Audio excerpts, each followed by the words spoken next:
Hi everyone, welcome back to the Author Tells. This week we're doing something different. We've decided to make it the editor tells or the reader discusses because we want to focus on the books that are written by our pen name authors. Five of our books are written under pen names, and our authors wish to keep their identities anonymous, and we completely respect their wishes. So we decided, since they're not comfortable being on camera, we thought that we'll discuss their stories and have a fun chat about it. So I'm going to turn it over to Pranika to introduce the five books that we have. Okay, great. Hi everyone, and thank you, Akriti. Very excited to be talking about these books. I think first off, we have Emma Cho's Famous in Love, which is about K-pop idols and idol life and dating and things like that. Very cute, very nice romantic stories. Then we have Elizabeth Herring's Lady of a Manor, and that's coming out very, very soon. It's based in a historical setting about British manor houses, and all people who like Downton Abbey will really love this one. Then we have Prakrit Bhatt's Chantini, which has a root in Indian mythology, and it's about a girl and her coming of age journey. And then we have J.P. Lynn's Free Madam X, which is an erotica. Very nice, very dramatic story. And finally, we have Black Cat by Beona Gilroy, which is based on in Egyptian mythology. An Egyptian god comes to Earth, falls in love with a human, little fantasy, lot of romance. So yes, and I think I'm gonna now pass it over to Neerja to talk about Emma and a little bit about her questions. Yeah, why don't you start with that? Hello, guys. So our first set of questions is about Emma Cho's Famous in Love. It's gotten wildly popular for obvious reasons, and we have quite a bit of questions for her. So the first question is, how did the stories transition from fan fiction to original fiction? Hmm. I think that's a great question, and not all the readers know this, but Emma's stories did start out as being fan fiction one shots, which I think was really interesting. And she, being a fellow K-popper, I hope that term is right, but she's a fan of K-pop, and she really follows the boy bands. And she wanted to write stories about them, so she wrote fan fiction. And I really love reading those, despite not being a great K-pop fan myself. But I thought it would be very interesting to have them transition to original fiction, but keeping the Korean culture in place. I think that's what makes the stories really interesting. And she was completely up to it, and she was looking to get into original writing, and it took off from there. But what I think was a challenge, especially when editing, which I think is interesting, was to come up with a plot line for it. Because as a fan fiction, it didn't really focus on a story. It was more born like, a piece of love written because you follow certain musicians and you follow a certain idol. And it was just a piece of interest that she wrote. She wasn't focused on the writing style or the plot, but she really picked it up and, molded it into something that could be consumed by anyone who loves reading. You don't have to be a fan of K-pop to read these stories. It's simply stories set in Korean culture or about Korean music idols and Korean TV stars. So yeah, I think that was quite interesting. What do you guys think? I know you all have read the stories. So what do you think about them? I think a major challenge when it comes to transitioning something like fan fiction to original fiction is, like you said, it's when you're reading fan fiction, you're reading for a very specific person or for a very specific, show or a movie. So you're already aware of everything. You're aware of what the characters are like. You're aware of what the background is like. You're aware of context. Just context that doesn't need to be written in. Yeah. But that's the challenge of transitioning it from fan fiction to original fiction is when, like you said, it's readable for everyone. So you have to make sure that there's context beyond the K-pop world for Mhm. others to also make sense of the story. And I think that Emma's really managed to infuse that in there. So even if you don't know, even if you have no idea who the idol's supposed to be, or again, they're made up technically now. So even if you don't know them, you don't know anything about them, you still get a sense of who they are and what the story is. It's a very self-contained story without you needing to know, um, what it's like in the real K-pop world. I think she's very successfully managed to do that in her stories. I think that's so impressive. Yeah. And I think for on the flip side, for the K-popers out there, it has all of those elements that you'd read in a fan fiction, but with the story, and it's all put together really well. I think that was one aspect that she didn't lose when she wrote, when she transitioned it. That it had those elements of romance, the angst, and all the fluff that comes. Yeah. Yeah, the bare bones of fan fiction was still there, but just elevated. Fan fiction, and I feel people have a lot of stigma around fan fiction. It was a great piece of writing from beginning. It's just it was not copyright free. That's the best way to put it. You cannot publish that just because of legal issues and hassles. But she just took that out and transferred it into a better piece.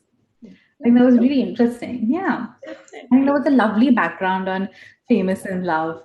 But personally, out of our pen name authors, I find Elizabeth Herring's Lady of the Manor super intriguing. I think it's the perfect mix of drama and a little bit of horror mixed into it. Not horror per se, but a little mystery mixed into it. And I know she has some great stories coming up in the coming months. For now, we have one season based on a manor called Chatsworth House. No, So, I think it's Lampard. Lamport is the Yes. oh, okay. one, Lamport Hall. That's the upcoming stories then, my bad. On Lampert Hall then. So I personally love the story. I thought the premise was really interesting. And I know she was inspired by the real house, of course, and the history of it and the real owners. So what did you guys think about it? And how was the editorial process? Neerja was the editor for this. Right. So because I tend to just first read the story before I even start editing, it was a breeze to get through. It was so interesting because I don't want to give anything away, but when you start reading, you don't quite know where it's heading, and you just think it's this really quaint British love story of just two people so in love, and then it transitions from that first episode, and it's a brilliant it's just brilliantly written, and I feel like it's very true to how British people used to be back then, without like it's not exploiting it in any sense, but you can get that there is this just accuracy in the portrayal of the characters, in the descriptions of the manor. So even if you haven't seen it, even if you don't know that it's real, there's such beautiful descriptions of the manor and its surroundings. And Elizabeth's put in a few like real elements. So most of it is fiction, but there's a couple of like Easter eggs sort of that are so interesting, and I feel readers will know that when they read it. And I would encourage you to then go Google them, because when you actually read about it, it's like the Lampard Hall and like Sir Charles Isham and his history and who he was. It's really interesting. But yeah, to take something like that and like a person that we barely know anything about, but then make the character your own. Yeah, I think that was done really, really well, and yeah, I didn't think anything was out of place in that in the entire book. So, yeah, it was a great read. Yeah, definitely.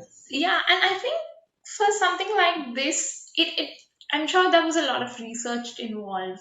So how was that process working as an editor as well? What was that for you as Right. well as the author? Yeah, so the main thing for us was whether we could even use Lamport Hall and Sir Charles Isham's name, and the facts that we actually had to include, because obviously it's a real person, and there's all sorts of copyright issues that come with it. But apparently, if the person, so he was alive in the 1800s, and if the person has passed away, and there's a certain um, time period. So that differs from country to country for copyrights of anything in general. but there's a certain time period after which you can freely use any historical characters, as long as it's not slander, first of all, and as long as you're not essentially stealing anything from them. So That's right. if you're free, if you're actually what's the word, if you're attributing the things to them that are like some facts that we picked up, we already know that these have been attributed to the person. That's fine. And again, because he was in the 1800s, he died over 100 years ago.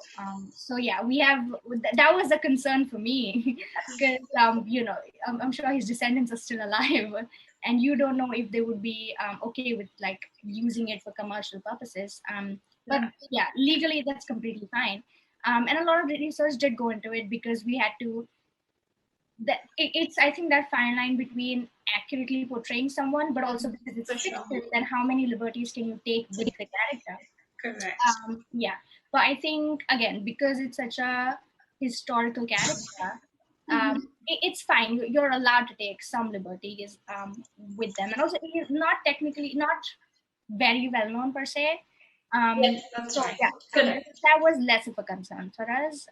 But yeah, definitely, if you're going to use any historical characters, especially the famous ones, do your research beforehand and For figure out sure. if you can actually use things about them and which parts are off limits, etc.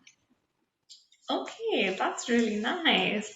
And then I think coming on to Prakrit and the Indian mythology tale that we have, Chantini, I think it's very interesting to note that Indian mythology, like something that's based in Indian mythology, has a lot of it's myth, right? It has fact, fiction, all of that, and it can become controversial very quickly. So, any thoughts about that? Anything that you guys thought about it? And I think both Akriti and Neerja worked on this bit together. So yeah. Neerja, why don't you go first? Okay, so I know that there is again, I think as a lot of especially Indian mythology is tied in with religion. At least for us, right? A lot of it, a lot of stories are. So it's a delicate subject matter to take on and like follow through with successfully. But as far as I can tell, and again, a lot of research went into actually editing Chantini. It stayed true to character, true to the story to a certain point, but because the story itself is about a completely fictional new character, uh, and in a very positive light as well. That I think it just works really, really well. And again, because I think one of like Prakrit's one of his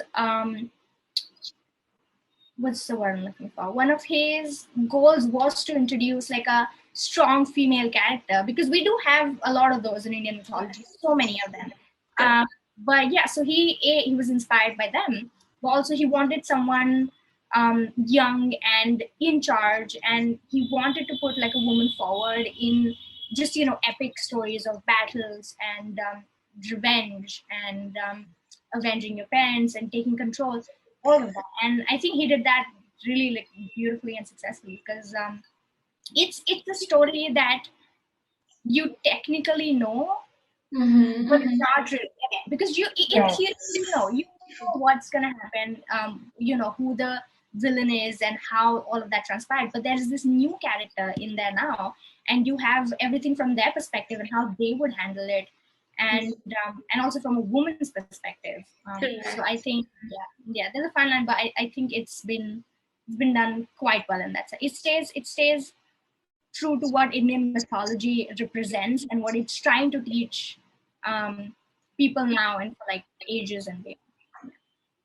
Yeah, definitely. Completely agree with Neerja. I think the only thing, though, the author I felt was hesitant and had some, he had a lot of rethinking and overthinking to do because just the terms being used and the kind of words being used, we just were so extra careful and extra sure about it that we, thought about it more than you would for any other regular fiction novel.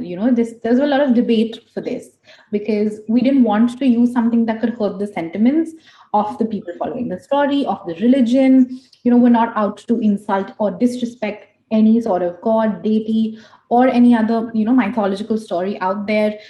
Like Neerja said, the author wanted to respect that story completely and introduce his own character to it. So I think that was very interesting because we've never worked on something like that, and I personally have never read something like that. So yeah, that was a lot of fun. And for people who are looking to get into mythological reading, if that's the correct term, I think this is a great starter because it's not overcomplicated. It's a simple piece, yet so beautifully written.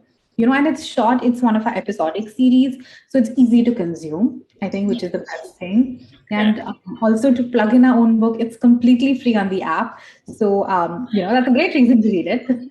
No extra cost from your side. Yeah. I think looking at the next book, which Pranika did edit, and both Neerja and I have read it, is J.P. Lynn's Free Manor X. I think what I really loved the story was very interesting.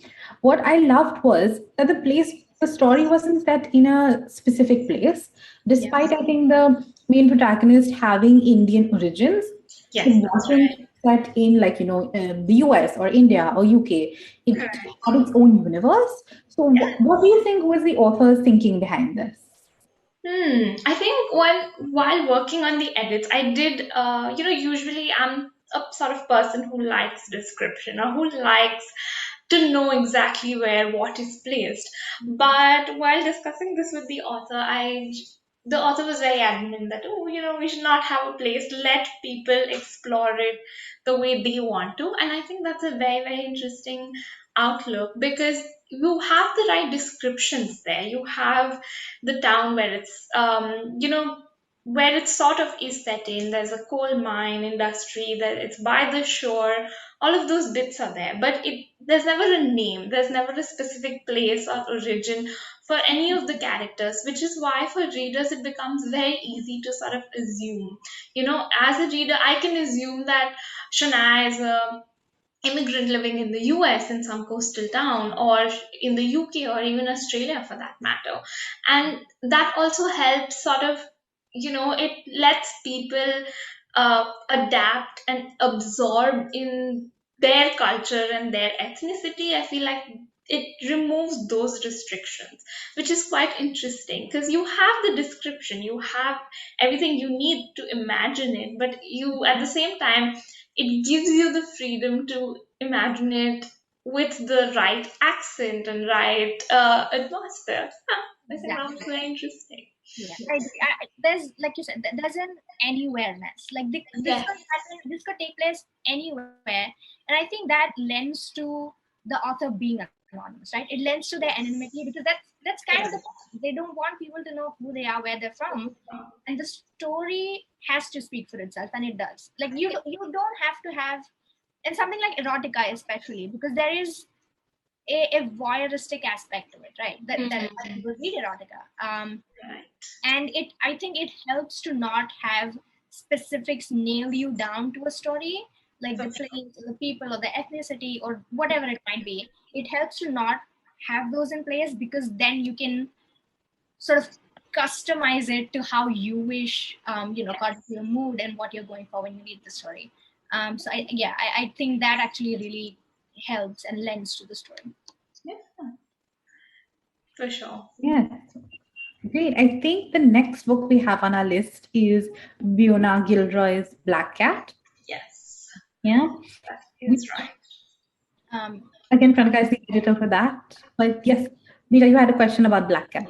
Yes. Okay. So, what's the I think the most obvious question was just what is the writer's favorite genre to write aside from just books like Black Cat, and why Egyptian mythology in particular? Why Egyptian mythology? That's such a niche mythology to write about. Like, so much about Greek mythology, so much about Indian mythology, but Egyptian mythology, it's very unheard of. So why Egyptian mythology? And also, while being unheard of, it's also, you would think that the book is something serious because Yeah, it's around Egyptian mythology, but it's yes. a very cute romantic love story, and it's about two boys falling in love, which I thought it was so cute. And when Pranika told me it's Egyptian mythology, I had a completely different mindset going into it, and I read like when it was just finalized. And now that I think about it, I'm like, Egyptian mythology is, I never imagined it being portrayed in this way. So, just how did the author decide to go with that kind of a topic with this kind of a tone that she went with? Okay, yes. Coming to the author in Egyptian mythology, since everyone's so fascinated by it. As Neerja said, yes, Greek mythology, Indian mythology, there are books about that. But I think when I was speaking to the author, and when I read the entire book, it's so light-hearted and just so it's such a breezy, quick read, and it has the amazing cute fluffy moments in there, like it's all filled in with all of that. So coming from having that perspective of Egyptian mythology was a shock to me as well.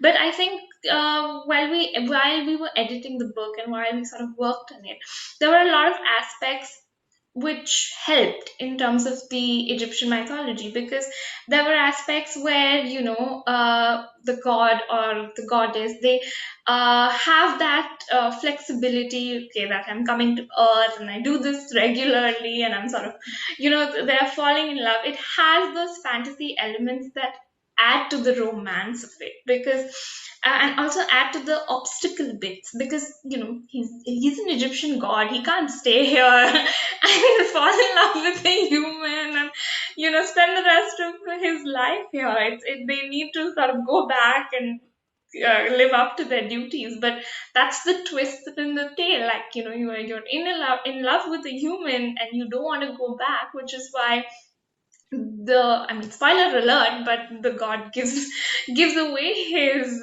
immortality to stay with a human, which is, I mean, it was really really cute. And I think choosing Egyptian mythology, I think there is a lot of all everyone has their own mythology and their myths and things about everyone, and but there's not much written about it. While it's a very interesting aspect of mythology to explore, it's not everyone is really fascinated with the pyramids and how they have very diverse, very traditional sense of things, which is why I think this was something nice to explore, and especially for a tone and setting of the book that we have currently. It worked really well, balanced out really well, and especially since it's not something that Egyptian mythology is not something that you'd read anywhere, which is what the author's thought process was as well as when I was editing that. So yeah. It's Um, mhm. it's interesting to see like the contrast between Prakrit's Chantini and then Yeah. Beona.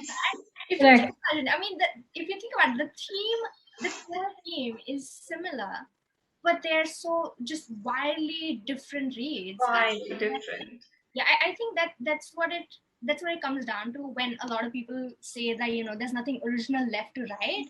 It's really not about the Ah, originality of it. It's No. about how you're presenting it. And I think this is the best example of like these two, just a comparison of these two. Correct. And I mean, while they have roots in mythology, they, I mean, I would classify Chantini as a mythological work, but Black Cat, never. It would always go into fantasy and romance. I would not classify it as mythology just because of the tone and the way it is set and how it is sort of how it unflurs, basically. I think that's, yeah, as you just said, makes a lot of difference. Yeah. Um. it Okay. does. Another question that I think everyone must be curious about is it uncommon for authors to want to stay anonymous? So Mm. it's like anonymity is treated like really mysteriously, and people are always, especially now in like the digital age, people want to find out who it is. Who it is, yeah. Not Right. just writers, like when you think about like Banksy and stuff. People, Yes, exactly. yeah, it's digital sleuths. They just want to know who the real person is. So do you think it's uncommon for writers to want to stay anonymous? I think, I mean, I don't think it's uncommon. I just also it's hard to stay anonymous. I Yes, feel it's like very hard. yeah, I mean, authors are told to make profiles and, interact Yeah, with their readers and be on social media. But at the same time, depending on what you're writing or who you're writing for, or even just because of some personal reasons, you the author has that right to stay anonymous and they don't want to, reveal those personal aspects, which are completely understandable. But I think it depends on a lot of factors. Those like for example, Elizabeth is based in the UK, and there are a few aspects to her profile which she wants to give out, but at the same time there is a sort of sense of like, oh, maybe I'm not ready to be in that public sphere and be in that correct. light at the moment, Yeah. which seems fine, yeah. Yeah. Though I think nowadays what does happen is like back in the day, if Nancy Drew was written under a pseudonym, you had multiple writers writing those stories, which absolutely worked. But nowadays, even if we have a pen name being used by multiple writers to write a collection of stories, we need to create an entire persona around this pen name and really have a complete digital footprint for them, a digital profile, because that's just how marketing goes. We cannot have that marketing without the involvement of the author. And with the pen name coming in place, I think that does create a little bit of an issue, because I think authors, when authors are making a choice to go for a pen name, it's not because they don't want to do the marketing, because it doesn't matter whether you're writing your real name or your pen name. You still need to put in just that much effort and time and invest into marketing. It's Yes. just the fact that maybe you're not comfortable with your real name being revealed, or you're Mhm. actually not telling your close family and friends you're writing a book. It could just be as simple as that. It is, I feel, not that much to do anymore with not being in the public eye, because irrespective, you are open to scrutiny. Yes, Even as definitely. a name, you're going to want to create a persona and have those personal information out there. Just Mm. things about like what the author likes to do, and what are they reading besides their own book, and what else do they write about. It's creating that kind of a brand identity, and Right. that's very important. So I think in today's day and age, it's becoming a little increasingly difficult. Though I'm sure people are coming up with ways to counteract that, but also a lot of people come up with the pen name just try different genres. Genres. There's Yeah, I Nora was just Roberts gonna did that. say. Correct. She writes the romance side in her Nora Roberts name, and JD Robb is the one that she uses for her mystery thrillers, which I actually didn't know for a long time that it was Nora Roberts who's writing both. But yeah, a lot of people, I think maybe for authors, especially who are writing erotica like Lynn, I think it Yes. could make sense. Yeah, of course, Yeah. of course. Yeah, I think a lot of already established writers might also just want to not have that bias Yes. when they're releasing Correct. something very different that they're experimenting with.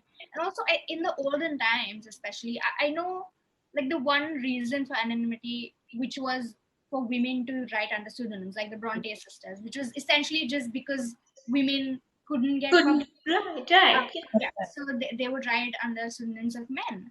And I think, I mean, the theme still applies, right? That the person, whatever the reason might be, just cannot publish under their own name, or Mm, do not yes. wish to, and which is why they use them. But I think there are lots of benefits to being anonymous. I think it's good because there's absolutely zero bias Mm-hmm. going into it, or That is true. yeah, or it's a bias that you've created for the audience with your persona. Either way, Yeah, it kind of works in your favor, right? Then they're only judging the book and not who you are as a person or your personal life, or anything else, what you read, what you write, what you do in your personal time. Yeah, I yeah. think that's pretty fun. Great. I think that was a great discussion, and I hope we did justice to our author's books, and we gave something to our readers to think about, and have got them excited to read these books. Yes, any parting words, Neerja, Pranika? I think I hope everyone enjoyed today's episode. We've tried something different, answered questions from an editor or reader's perspective. And yes, anytime anyone has any questions about our authors, please drop them in on our social media. We have a comment section on the app as well. Yes, we So do. Definitely, we would love. And actually tell us if you liked this kind of discussion that we had. We'd definitely love to do something more with different books. So tell us in the comment section if you like this, and we'll try to do some more of these kind of episodes where we just have chats about the books. Yeah. Yes. Whatever you want. Or whatever you want. As long as it's good. Okay, all right. I think that was great. And thank you everyone for tuning in and joining for this discussion. More coming next week. Yes. Thank you. Thank you. Bye, everyone. Bye.